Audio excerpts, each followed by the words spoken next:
The Hard-Boiled Egg by Ellis Parker Butler. Walking close along the wall to avoid the creaking floorboards, Philo Gubb, paperhanger and student of the Rising Sun Detective Agency's Correspondence School of Detecting, tiptoed to the door of the bedroom he shared with the mysterious Mr. Critz. In appearance, Mr. Gubb was tall and gaunt, reminding one of a modern Don Quixote or a human flamingo.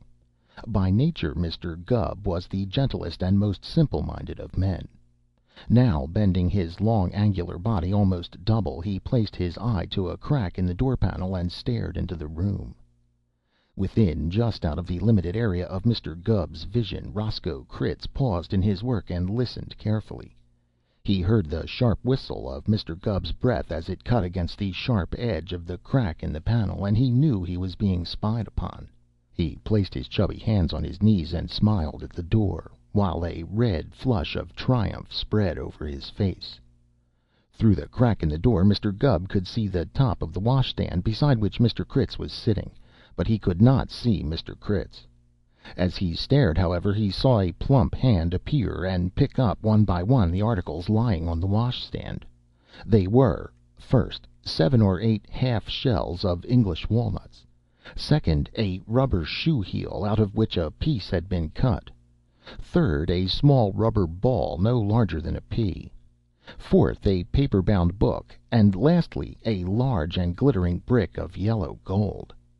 As the hand withdrew the golden brick, Mr. Gubb pressed his face closer against the door in his effort to see more, and suddenly the door flew open and Mr. Gubb sprawled on his hands and knees on the worn carpet of the bedroom. "There now," said Mr. Critz. "There now. Serves you right. Hope you hurt yourself." Mr. Gubb arose slowly like a giraffe and brushed his knees. "Why?" he asked. "Snoopin' and sneakin' like that," said Mr. Critz crossly. "Scarin' me to fits almost. How'd I know who 'twas? If you want to come in, why don't you come right in, 'stead of snoopin' and sneakin' and fallin' in that way?" As he talked, Mr. Critz replaced the shells and the rubber heel and the rubber pea and the gold brick on the washstand. He was a plump little man with a shiny bald head and a white goatee. As he talked he bent his head down so that he might look above the glasses of his spectacles, and in spite of his pretended anger he looked like nothing so much as a kindly, benevolent old gentleman, the sort of old gentleman that keeps a small store in a small village and sells writing paper that smells of soap, and candy sticks out of a glass jar with a glass cover. "How'd I know but what you was a detective?" he asked in a gentler tone. "I am," said Mr. Gubb soberly, seating himself on one of the two beds. "I'm pretty near a deteckative, as you might say." "Ding it all," said Mr. Critz. "Now I got to go hunt another room. I can't room with no detective." "Well, now, Mr. Critz," said Mr. Gubb, "I don't want you should feel that way." "Knowing you're a detective makes me all nervous," complained Mr. Critz. "And a man in my business has to have a steady hand, don't he?" "You ain't told me what your business is," said Mr. Gubb. "You needn't pretend you don't know," said Mr. Critz. "Any detective that saw that stuff on the washstand would know." "Well, of course," said Mr. Gubb, "I ain't a full deteckative yet. You can't look for me to guess things as quick as a full deteckative would. Of course, that brick sort of looks like a gold brick." "It is a gold brick," said Mr. Critz. "Yes," said Mr. Gubb, "but I don't mean no offense, Mr. Critz. From the way you look, I sort of thought, well, that it was a gold brick you'd bought." Mr. Critz turned very red. "Well, what if I did buy it?" he said. "That ain't any reason I can't sell it, is it? Just because a man buys eggs once or twice ain't any reason he shouldn't go into the business of egg sellin', is it? Just because I've bought 1 or 2 gold bricks in my day ain't any reason I shouldn't go to sellin' 'em, is it?" Mr. Gubb stared at Mr. Critz with unconcealed surprise. You ain't a con man, are you, Mr. Critz?" he asked. "If I ain't yet, that's no sign I ain't gonna be," said Mr. Critz firmly. "One man has as good a right to try his hand at it as another, especially when a man has had my experience in it, Mr. Gubb. There ain't hardly a con game I ain't been conned with. I've been confidenced long enough. From now on, I'm going to confidence other folks. That's what I'm going to do. And I won't be bothered by no detective living in the same room with me. Detectives and con men don't mix nowadays. No, sir." "Well, sir," said Mr. Gubb, "I can see the sense in that, but you don't need to move right away. I don't aim to start deteckatin' in earnest for a couple of months yet. I got a couple of jobs of paper hangin' and decoratin' to finish up, and I can't start in sleuthing until I get my star anyway. And I don't get my star until I get one more lesson and learn it and send in the examination paper and $5 extra for the diploma. Then I'm going at it as a regular business. It's a good business. Every day there's more crooks. Excuse me, I didn't mean to say that." "That's all right," said Mr. Critz kindly. "Call a spade a spade. If I ain't a crook yet, I hope to be soon." I didn't know how you'd feel about it," explained Mr. Gubb. "Tactfulness is strongly advised into the lessons of the Rising Sun Deteckative Agency Correspondence School of Deteckating." "Slocum, Ohio?" asked Mr. Critz quickly. "You didn't see the ad in the Hearthstone and Farmside, did you?" "Yes, Slocum, Ohio," said Mr. Gubb. "And that is the paper I saw the ad into. Big money in deteckating. Be a sleuth. We can make you the equal of Sherlock Holmes in 12 lessons." "Why?"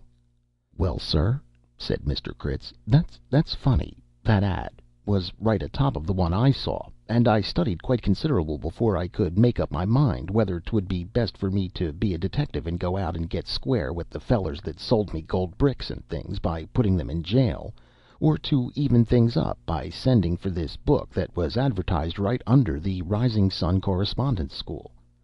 How come I settled to do as I done was that I had a sort of stock to start with a first class gold brick and some green goods I'd bought, and this book only cost $1/4, and she's a hummer for $1/4. A hummer." He pulled the paper covered book from his pocket and handed it to Mr. Gubb. The title of the book was "The Complete Con Man, by the King of the Grafters. Price 25 cents.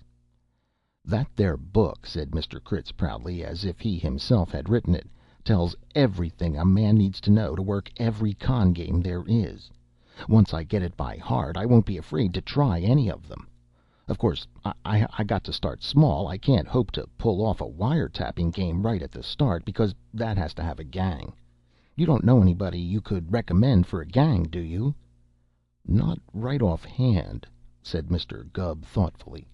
"If you wasn't going into the detective business," said Mr. Critz, "you'd be just the feller for me. You look sort of honest, and not as if you was too bright, and that counts a lot. Even in this here simple little shell game I got to have a pardner. I got to have a pardner I can trust, so I can let him look like he was winning money off of me. You see," he explained, moving to the washstand, "this shell game is easy enough when you know how. I put 3 shells down, like this, on a stand, and I put the little rubber pea on the stand, and then I take up the 3 shells like this, 2 in one hand and 1 in the other, and I wave 'em around over the pea, and maybe push the pea around a little, and I say, 'Come on, come on, the hand is quicker than the eye,' and all of a sudden I put the shells down, and you think the pea is under one of them, like that." "I don't think the pea is under one of 'em," said Mr. Gubb. "I seen it roll onto the floor." "It did roll onto the floor that time," said Mr. Critz apologetically. "It most generally does for me yet. I ain't got it down to perfection yet.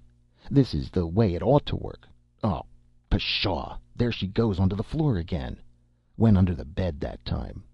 Here she is. Now, the way she ought to work is there she goes again." "You got to practice that game a lot before you try it on folks in public, Mr. Critz," said Mr. Gubb seriously. "Don't I know that?" said Mr. Critz rather impatiently. "Same as you've got to practice snoopin', Mr. Gubb. Maybe you thought I didn't know you was snoopin' after me wherever I went last night." "Did you?" asked Mr. Gubb, with surprise plainly written on his face. "I seen you every moment from 9 p.m. till 11," said Mr. Critz. "I didn't like it, neither." I didn't think to annoy you," apologized Mr. Gubb. "I was practicin' lesson 4. You wasn't supposed to know I was there at all." "Well, I don't like it," said Mr. Critz. 'Twas all right last night, for I didn't have nothing important on hand, but if I'd been working up a con game, the feller I was after would have thought it mighty strange to see a man following me everywhere like that. If you went about it quiet and obtrusive, I wouldn't mind, but if I'd had a customer on hand and he'd seen you, it would make him nervous. He'd think there was a crazy man following us." I was just practicing," apologized Mr. Gubb. "It won't be so bad when I get the hang of it. We all got to be beginners sometime." "I guess so," said Mr. Critz, rearranging the shells and the little rubber pea. "Well, I put the pea down like this, and I dare you to bet which shell she's going to be under, and you don't bet, see? So I put the shells down, and you're willing to bet you see me put the first shell over the pea like this. So you keep your eye on that shell, and I move the shells around like this." "She's under the same shell," said Mr. Gubb. "Well, yes, she is," said Mr. Critz placidly, "but she hadn't ought to be. By rights she ought to sort of ooze out from under whilst I'm moving the shells around, and I'd ought to catch her in between my fingers and hold her there so you don't see her. Then when you say which shell she's under, she ain't under any shell. She's between my fingers. So when you put down your money, I tell you to pick up that shell, and there ain't anything under it. And before you can pick up the other shells, I pick one up and let the pea fall on the stand like it had been under that shell all the time. That's the game, only up to now I ain't got the hang of it. She won't ooze out from under, and she won't stick between my fingers, and when she does stick, she won't drop at the right time." "Except for that, you've got her all right, have you?" asked Mr. Gubb. "Except for that," said Mr. Critz, "and I'd have that, only my fingers are stubby." "What was it you thought of having me do if I wasn't a deteckative?" asked Mr. Gubb. "The work you'd have to do would be capping work," said Mr. Critz. "Capper, that's the professional name for it. You'd guess which shell the ball was under." "That would be easy, the way you do it now," said Mr. Gubb. "I told you I got to learn it better, didn't I?" asked Mr. Critz impatiently. "You'd be capper, and you'd guess which shell the pea was under. No matter which you guessed, I'd leave it under that one, so you'd win, and you'd win $10 every time you bet. But not for keeps. That's why I've got to have an honest capper." "I can see that," said Mr. Gubb, "but what's the use in letting me win it if I've got to bring it back?" "That starts the boobs betting," said Mr. Critz. "The boobs see how you look to be winning, and they want to win too. But they don't. When they bet, I win." "That ain't a square game," said Mr. Gubb seriously. "Is it?" "A crook ain't expected to be square," said Mr. Critz. "It stands to reason if a crook wants to be a crook, he's got to be crooked, ain't he?" "Yes, of course," said Mr. Gubb. I hadn't looked at it that way." "As far as I can see," said Mr. Critz, "the more I know how a detective acts, the better off I'll be when I start in doing real business. Ain't that so? I guess till I get the hang of things better, I'll stay right here." "I'm glad to hear you say so, Mr. Critz," said Mr. Gubb with relief. "I like you, and I like your looks, and there's no tellin' who I might get for a roommate next time. I might get someone that wasn't honest." So it was agreed, and Mr. Critz stood over the wash stand and manipulated the little rubber pea in the three shells, while Mr. Gubb sat on the edge of the bed and studied Lesson 11 of the Rising Sun Detective Agency's Correspondence School of Detecting. When presently Mr. Critz learned to work the little pea neatly, he urged Mr. Gubb to take the part of the capper, and each time Mr. Gubb won he gave him a $5 bill. Then Mr. Gubb posed as a boob, and Mr. Critz won all the money back again, beaming over his spectacle rims and chuckling again and again until he burst into a fit of coughing that made him red in the face, and did not cease until he had taken a big drink of water out of the wash pitcher. Never had he seemed more like a kindly old gentleman from behind the candy counter of a small village. He hung over the wash stand manipulating the little rubber pea as if fascinated. "Ain't it curious how a feller catches on to a thing like that all to once?" he said after a while. "If it hadn't been that I was so anxious, I might have fooled with that for weeks and weeks and not got anywhere with it. I do wisht you could be my capper a while, anyway, until I could get one." "I need all my time to study," said Mr. Gubb. "It ain't easy to learn deteckating by mail." "Pshaw, now," said Mr. Critz. "I'm real sorry. Maybe if I was to pay you for your time and trouble, $5 a night? How say?" Mr. Gubb considered. "Well, I don't know," he said slowly. "I sort of hate to take money for doin' a favor like that." "Now, there ain't no need to feel that way," said Mr. Critz. "Your time's worth something to me. It's worth a lot to me to get the hang of this gold brick game. Once I get the hang of it, it won't be no trouble for me to sell gold bricks like this one for all the way from $1,000 up. I paid $1,500 for this one myself, and got it cheap. That's a good profit, for this brick ain't worth a cent over $100, and I know, for I took it to the bank after I bought it, and that's what they was willin' to pay me for it. So it's easy with a few dollars for me to have help whilst I'm learnin'. I can easily afford to pay you a few dollars, and to pay a friend of yours the same." "Well, now," said Mr. Gubb, "I don't know but what I might as well make a little that way as any other. I got a friend." He stopped short. "You don't aim to sell the gold brick to him, do you?" Mr. Critz's eyes opened wide behind their spectacles. "Land's sake, no!" he said.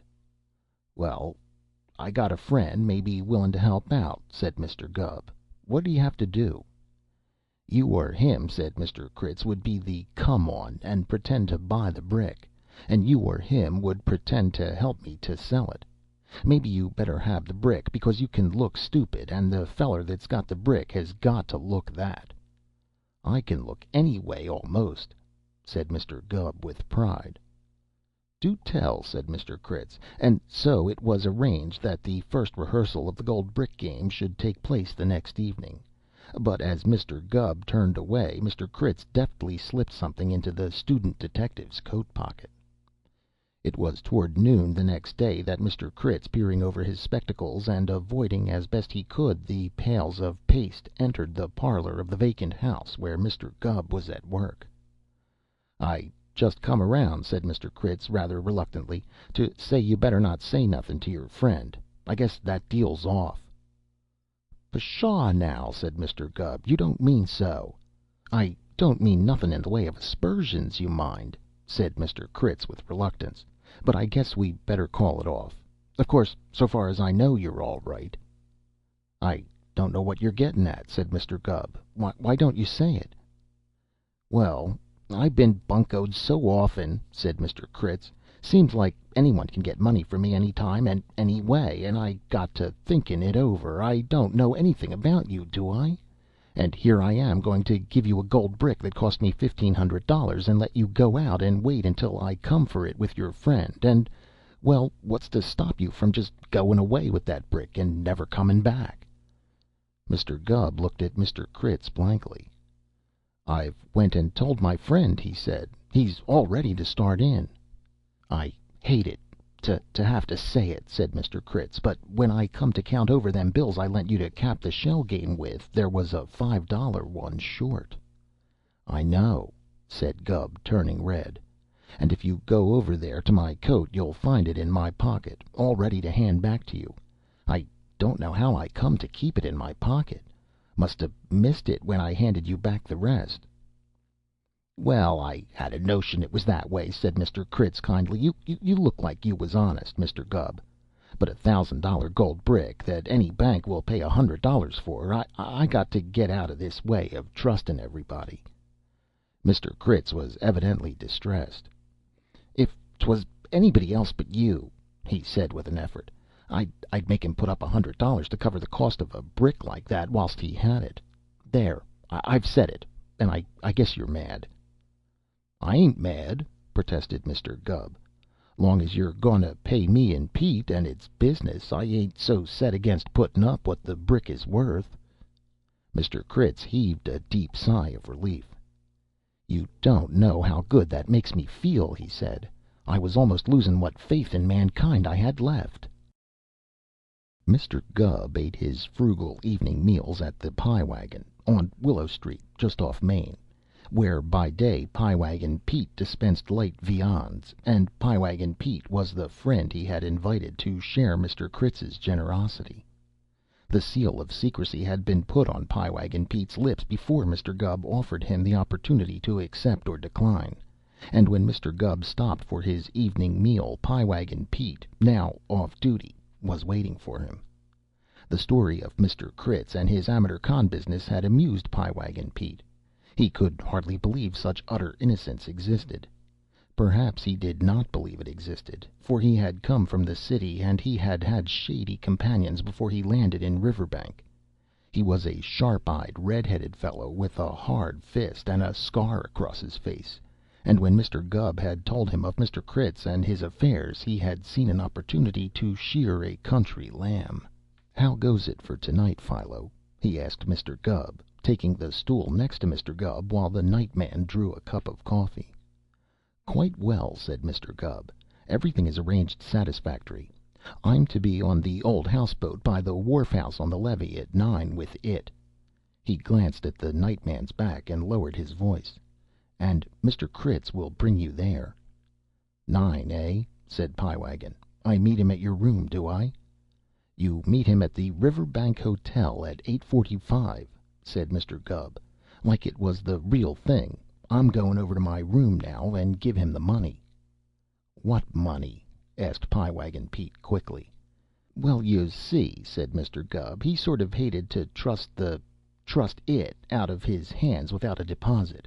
It's the only one he has. So I thought I'd put up $100. He's all right." "Oh, sure," said Pie Wagon. $100, eh?"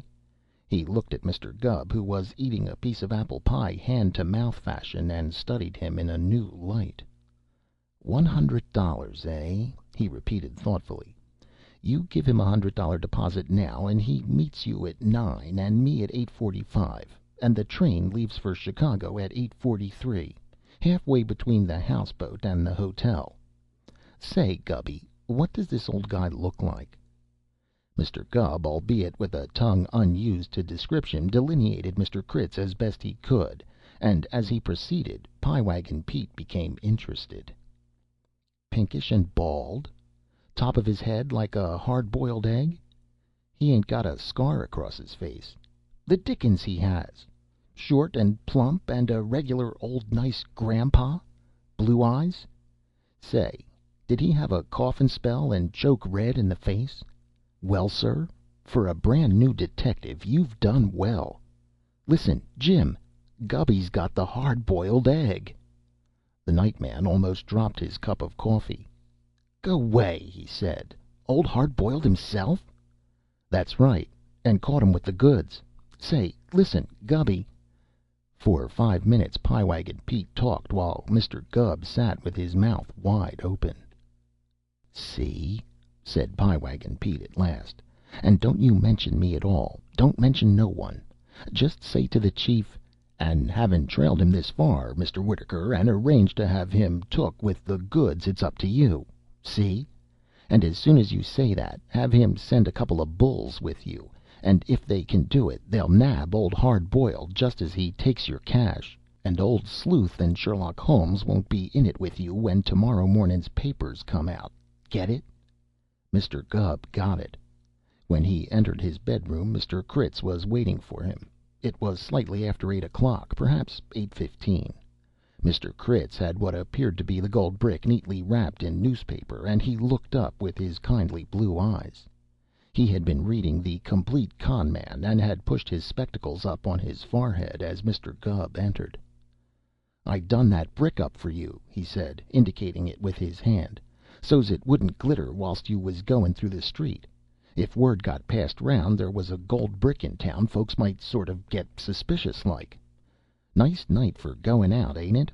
Got a letter from my wife this afternoon." He chuckled. "She says she hopes I'm doin' well. Sally'd have a fit if she knew what business I was goin' into. Well, time's gettin' along." "I brung the money," said Mr. Gubb, drawing it from his pocket. "Don't seem hardly necessary, does it?" said Mr. Critz mildly. "But I suppose it's just as well. Thank ye, Mr. Gubb. I'll just pile it into my coat." Mr. Gubb had picked up the gold brick, and now he let it fall. Once more the door flew open, but this time it opened for three stalwart policemen, whose revolvers pointed unwaveringly at Mr. Critz. The plump little man gave one glance and put up his hands. "All right, boys, you've got me," he said in quite another voice, and allowed them to seize his arms. He paid no attention to the police, but at Mr. Gubb, who was tearing the wrapper from what proved to be but a common vitrified paving brick, he looked long and hard. "Say," said Mr. Critz to Mr. Gubb, "I'm the goat. You stung me all right. You worked me to a finish. I thought I knew all of you from Burns down, but you're a new one to me. Who are you, anyway?" Mr. Gubb looked up. "Me?" he said with pride. Why, I'm Gubb, the foremost deteckative of Riverbank, Iowa." Reading by Greg Marguerite.